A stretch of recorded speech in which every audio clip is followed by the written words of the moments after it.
حضرات انبیاء کرام علیہ السلام جو ہیں، جو دنیا سے پردہ فرما گئے ہیں، اس کے باوجود بھی قبروں میں زندہ ہیں۔ اللہ تبارک و تعالیٰ فرما رہا ہے ان کے بارے میں، بتوں کے بارے میں کیا خیال ہے۔ اللہ تبارک و تعالیٰ اپنی توحید بیان کرتے کرتے اللہ تبارک و تعالیٰ خود ہی ان نبیوں کے خلاف آیتیں نازل فرمانے لگ گیا۔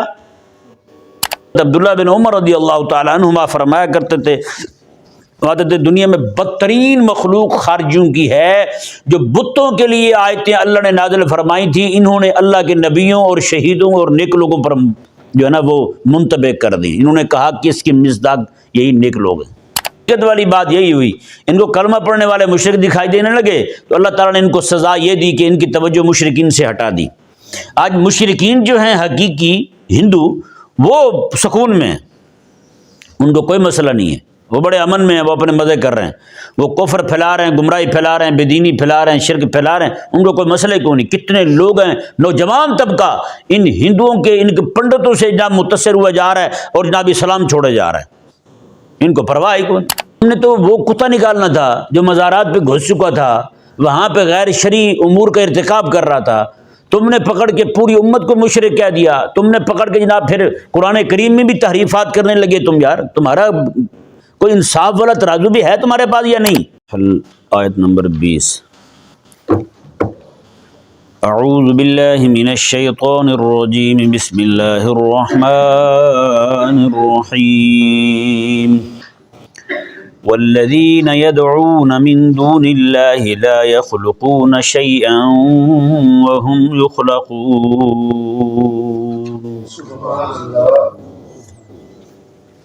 اس آیہ مبارکہ میں اور اگلی آیہ مبارکہ میں اللہ تبارک و تعالی نے پیچھے جو اپنی تخلیقات کا ذکر کیا اور اس پر استدلال اپنی توحید کا فرمایا، تو ان دو آیات کریمہ میں اللہ تبارک و تعالی نے، پچھلی آیت کریمہ میں اللہ تعالی نے اپنی تخلیقات کا ذکر کر کے اپنی توحید پر استدلال فرمایا، اور یہاں پر مشرکین جن کو اپنے لیے چیزوں کا پیدا کرنے والا، اپنے لیے معطی مانتے ہیں، اپنے لیے مشکل کشا مانتے ہیں، اللہ تبارک و تعالی نے ان کی طرف سے کسی شے کے تخلیق نہ ہونے کی اور ان کی طرف سے کسی شے کے تخلیق نہ کر سکنے کی، بلکہ ان چیزوں کے اللہ کے مخلوق ہونے پر، مخلوق ہونے کے ساتھ کہ وہ اللہ کی پیدا کردہ ہیں، اس سے اللہ تعالیٰ نے اپنی توحید پر استدلال فرمایا۔ سبحان اللہ۔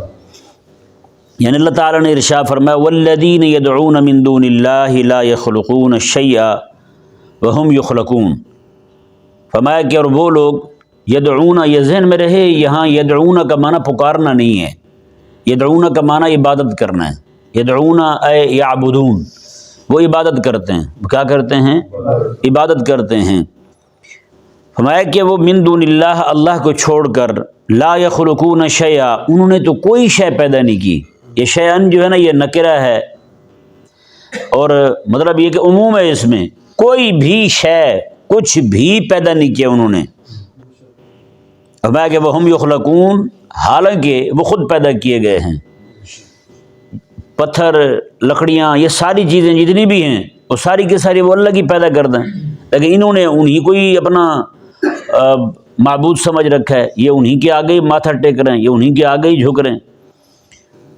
تو اللہ تبارک و تعالی نے اپنی ہر چیز کے اپنے مخلوق ہونے اور ان کی طرف سے کسی شے کے مخلوق کے وجود میں نہ آنے کو بیان کر کے اپنی توحید پر استدلال فرمایا، اور مزید فرمایا رب تبارک و تعالی نے اموات غیر احیاء، میں یہ جو ہیں بت، اموات، یہ تو مردہ ہیں، غیر احیاء، یہ کبھی زندہ تھے ہی نہیں، ان میں تو کبھی زندگی آئی ہی نہیں۔ وما یشعرون ایان یبعثون، اور انہیں تو یہ بھی نہیں پتہ کہ لوگ کب اٹھائے جائیں گے، لوگ جو قبروں میں پڑے ہوئے ہیں یہ کب اٹھائے جائیں گے، انہیں تو یہ بھی پتہ کوئی نہیں۔ اور اللہ تبارک و تعالی جو ہے اس نے تو قیامت بپا کرنی ہے، اس نے تو پھر سارے مردہ لوگوں کو زندگی دینی ہے۔ اللہ تبارک و تعالی نے فرمایا یہ تو کسی شے کو پیدا نہ انہوں نے پہلے پیدا کیا ہے اور نہ ہی قیامت والے دن، فرمایا رب تبارک و تعالی نے قیامت والے دن دوبارہ زندگی دینا تو دور کی بات ہے، ان کو تو یہ بھی پتہ نہیں کہ جب زندگی ملے گی وہ دن کون سا ہوگا، ان کو یہ پتہ کوئی نہیں۔ وما یشعرون ایان یبعثون، لوگ اٹھائے کب جائیں گے، ان کو تو اتنا پتہ کوئی نہیں۔ اب ایک ذات وہ ہے جس نے پہلے پیدا کیا، ایک ذات وہ ہے، وہی ذات جس نے دوبارہ زندگی دینی ہے، دوبارہ پھر کھڑے کرنا ہے۔ پہلے موت دی ان کو، دوبارہ پھر اللہ تعالیٰ زندگی دے گا، 2 زندگیاں عطا فرمائے گا اللہ تبارک و تعالیٰ، پہلے عطا فرمائی پھر دے گا۔ میں کہ یہ ان کو تو یہ بھی پتہ نہیں ہے کہ یہ اٹھیں گے کب۔ رب تبارک و تعالیٰ نے فرمایا یہ تمہارے خالق مالک کیسے ہو گئے، یہ تمہارے معبود کیسے بن گئے، یہ استحقاق کی الوہیت ان میں کہاں سے آ گیا، ان کو اتنا پتہ کو نہیں انہوں نے کب اٹھنا ہے۔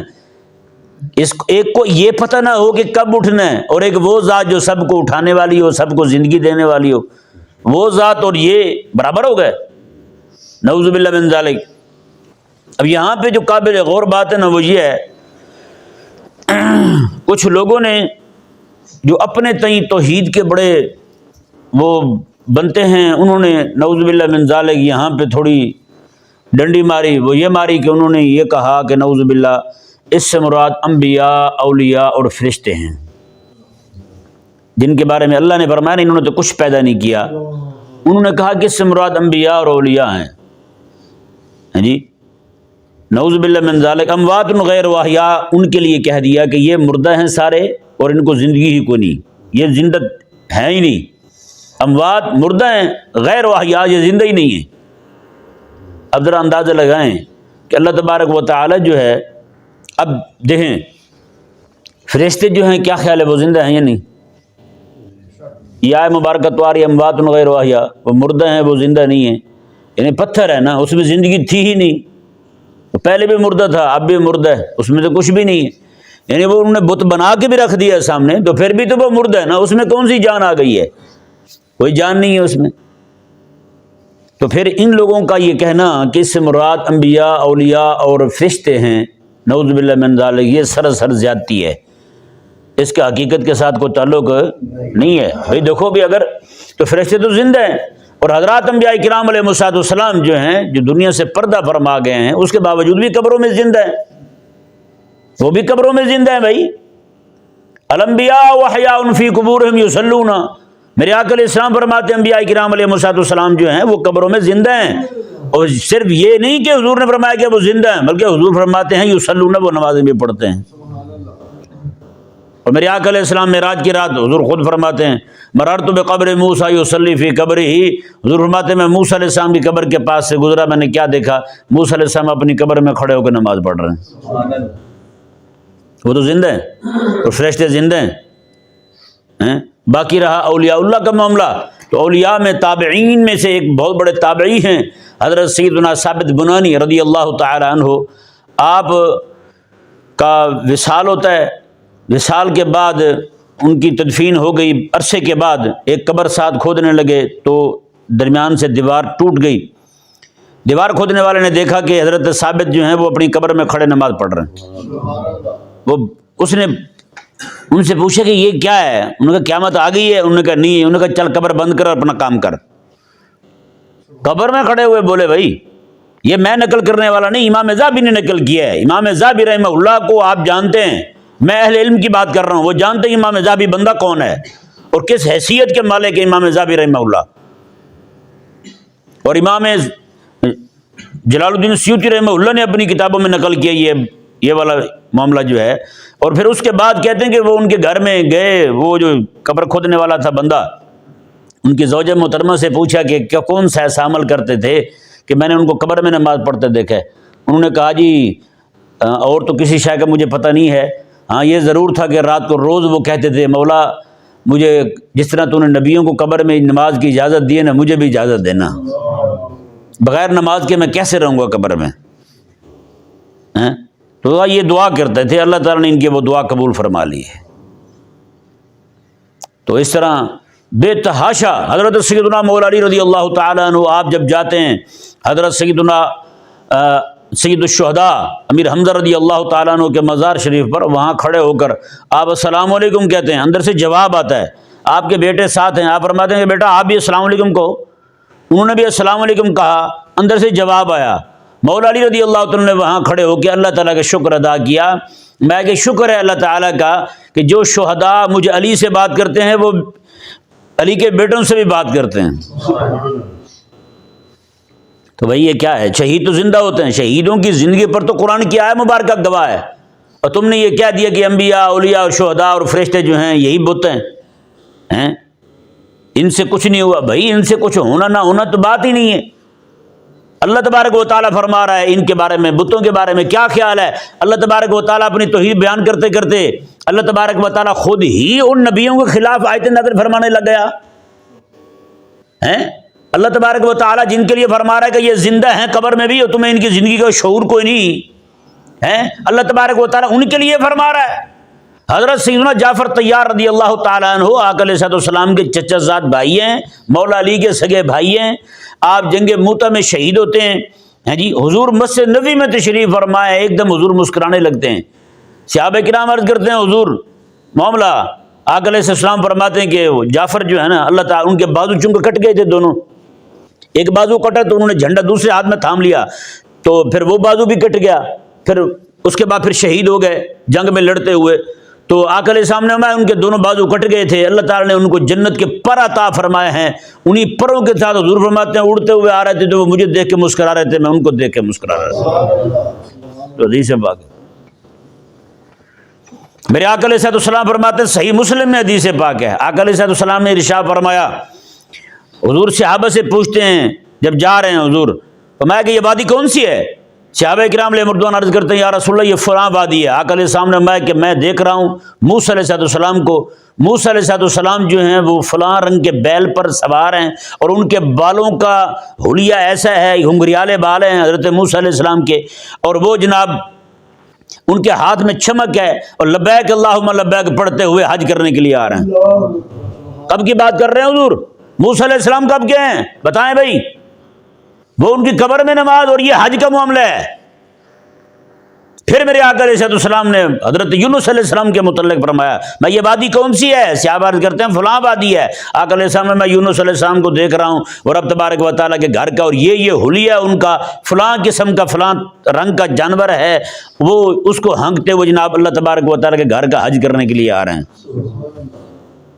بتائیں تو بھائی یہ والی آیات جو حضرت اللہ اکبر حضرت عبداللہ بن عمر رضی اللہ تعالیٰ عنہما فرمایا کرتے تھے، دنیا میں بدترین مخلوق خارجیوں کی ہے جو بتوں کے لیے آیتیں اللہ نے نازل فرمائی تھی، انہوں نے اللہ کے نبیوں اور شہیدوں اور نیک لوگوں پر جو ہے نا وہ منطبق کر دی۔ انہوں نے کہا کہ اس کی مصداق یہی نیک لوگ ہیں۔ بتائیں کون کہتا ہے یار یہ بزرگ خالق ہیں؟ کون کہتا ہے؟ کوئی بھی نہیں کہتا۔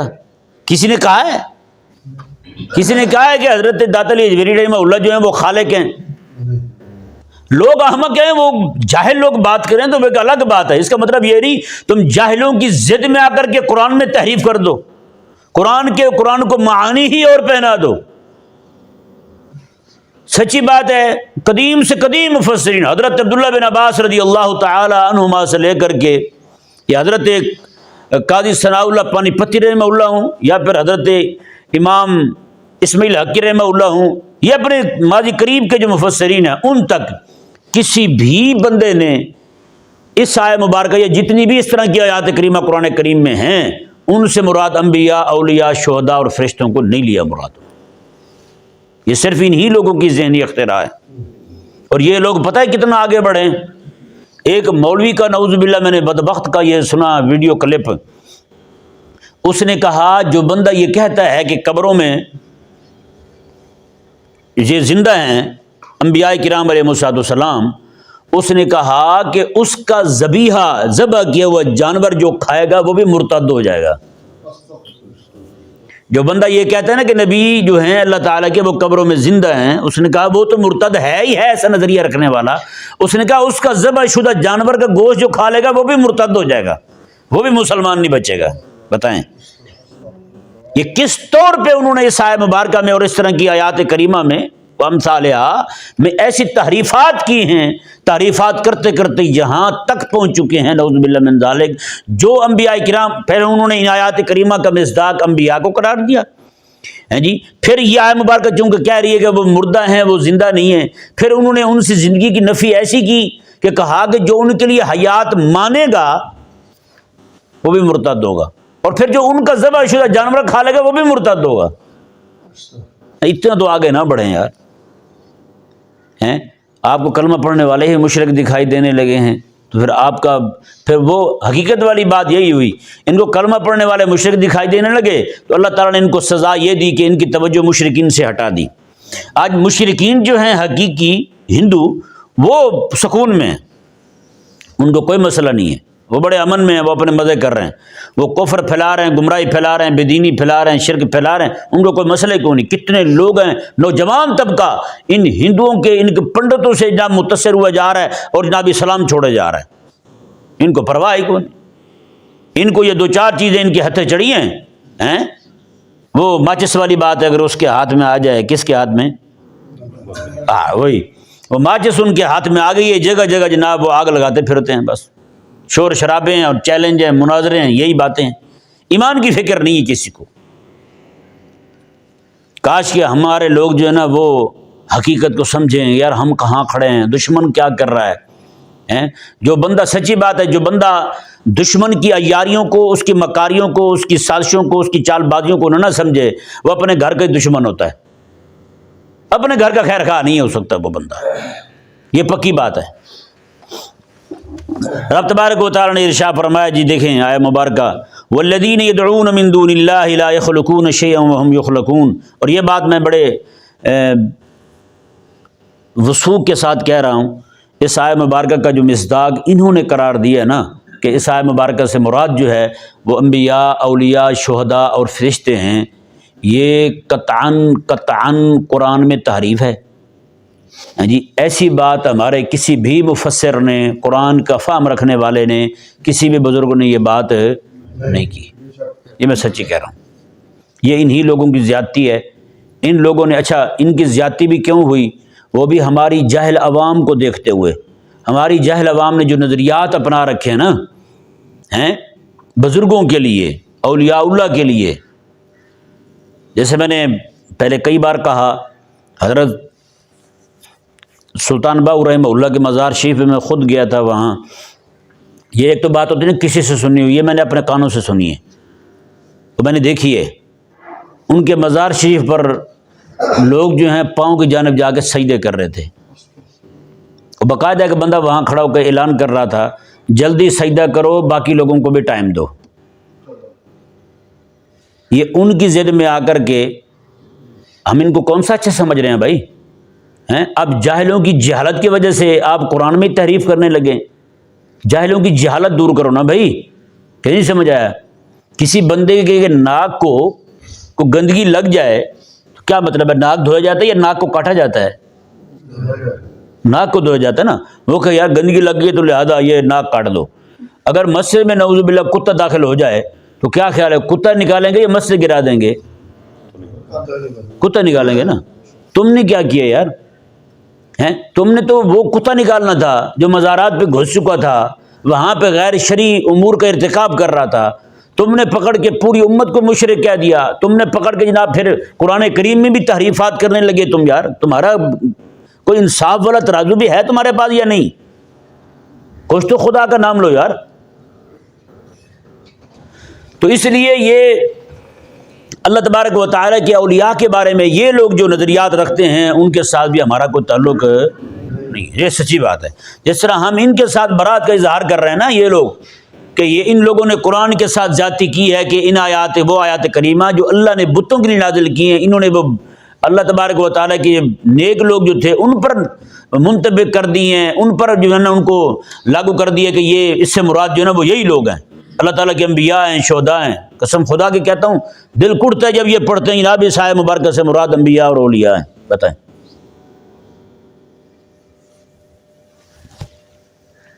سمجھ سے باہر بات ہے کہ یہ.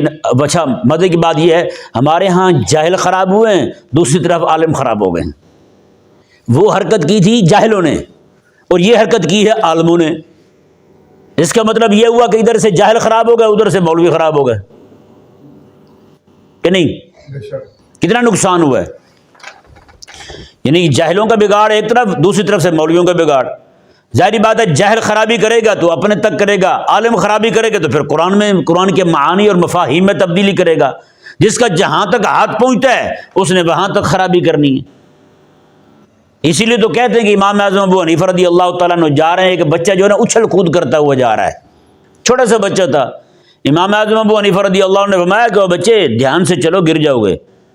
چھوٹے سے بچے نے پتہ کیا کہا امام صاحب کو، وہیں ٹھہر گیا، اچھل کود روک دی، کہنے لگا امام صاحب میں اگر پھسل گیا تو میں اکیلا ہی گروں گا، آپ دھیان رکھا کریں، آپ پھسلے تو پوری امت گر جائے گی نیچے، آپ دھیان رکھا کریں۔ یہ بچے نے سچی بات ہے، ایک طرف پاگل ہیں، جاہل ہیں، بچہ سمجھے ان کو، انہوں نے جو حرکتیں کی ہیں، دوسری طرف عالموں نے یہ حرکت کی ہے۔ بچے کی حرکت کیا تھی؟ ان کو چپیٹے مارنے سے ہی ان کو سائڈ پہ کر سکتے تھے آپ، کو بندہ کرتا دھرتا بندہ غیرت دینی رکھنے والا کو عالم کھڑا ہو جاتا، مارتا ڈنڈے، ان کو نکلو باہر یہاں سے جہاں مزار شریف میں کسی نے حاضری دینی ہے تو صرف اسی طریقے سے جو طریقہ میرے آقا علیہ السلام نے تعلیم فرمایا اور ہمارے بزرگوں نے ہمیں سکھایا، بس اس کے علاوہ کوئی بندہ یہاں نہیں آ سکتا۔ روکا جا سکتا تھا، لیکن تم نے جو قرآن کے ساتھ زیادتی کر دی ہے، اس کو اب کون روکے بھلا؟ تمہارے والا جو گند ہے، یہ تو اورنگزیب عالمگیر ہی اٹھے، جس کے ہاتھ میں حضرت عمر رضی اللہ عنہ کو ڈنڈا ہو وہی آ کے صاف کرے، ورنہ تم نے تو ہاتھ ہی وہ رکھا ہے، نعوذ باللہ۔ اب بتائیں نا، جنہوں نے عیسیٰ مبارکہ کا مصداق انبیاء اور اولیاء کو قرار دیا ہے، آنے والے لوگ تو ان کو پڑھ کے یہی کہیں گے بھئی یہ تو قرآن میں آیا ہے، بھئی میں نے تو تفسیر پڑھی ہے قرآن کی۔ اس نے کہاں دیکھنا ہے بھئی، جو تفسیر 14-15ویں صدی میں آ کے حضرت صاحب کر رہے ہیں، اس تفسیر کا پوری امت کے ساتھ، پورے ذخیرے تفسیر کے ساتھ کوئی تعلق ہی کوئی نہیں، کہیں پہ کوئی تعلق نہیں ہے۔ یہ حضرت صاحب کی ذہنی اختراع ہے، جو انہوں نے عوام میں جہالت دیکھی وہی جناب ان کے دماغ پر چڑھ گئی، اور بخارات چڑھے تو انہوں نے جناب پھر قرآن کو جناب بدل کے رکھ دیا، اس کی تفسیر ہی الٹی کر دی۔ بالکل نہیں بھائی، یہ تو کوئی بھی بندہ مومن اس بات کو قبول نہیں کر سکتا، سچی بات ہے۔ ہاں، جس بندے کا مزاج اس طرح چڑچڑا ہو چکا ہو، اس کو جو بھی کہا جائے وہ مان جائے گا۔ وہ آپ جس طرح آپ مریض ہیں، آپ جیسے مریض ہوں گے تو وہ بات کو مانیں گے، وہ کہیں گے واہ واہ کہیں گے وہ، اور جو آپ جیسے مریض نہیں ہیں، جو قرآن پاک کی صحیح فہم رکھنے والے ہیں، وہ آہ آہ کریں گے، ان کا رونا نکلے گا، یا آپ نے کیا زیادتی کی ہے قرآن کے ساتھ۔ اللہ اکبر کبیرہ، ترجمہ سماعت فرمائیں جی۔ اللہ تبارک و تعالی نے ارشاد فرمایا، والذین یدعون من دون اللہ لا یخلقون شیئا، میں اور وہ لوگ جن کی پوجا کرتے ہیں اللہ کو چھوڑ کر، جن کی عبادت کرتے ہیں اللہ کو چھوڑ کر، لا یخلقون شیئا، انہوں نے تو کوئی شے پیدا نہیں کی، وہم یخلقون، حالانکہ وہ خود پیدا کیے گئے ہیں، اموات، وہ تو ہیں مردہ، غیر احیاء، ان میں زندگی تھی ہی نہیں، لا وما یشعرون ایان یبعثون، انہیں تو یہ بھی جو ہے وہ شعور نہیں ہے کہ کب اٹھائے جائیں گے، ان کو یعنی قیامت کا بھی پتہ کوئی نہیں، ان کو قیامت کے پتہ کوئی نہیں، قیامت کب بپا ہوگی۔ اللہ تبارک و تعالی سمجھنے کی توفیق عطا فرمائے۔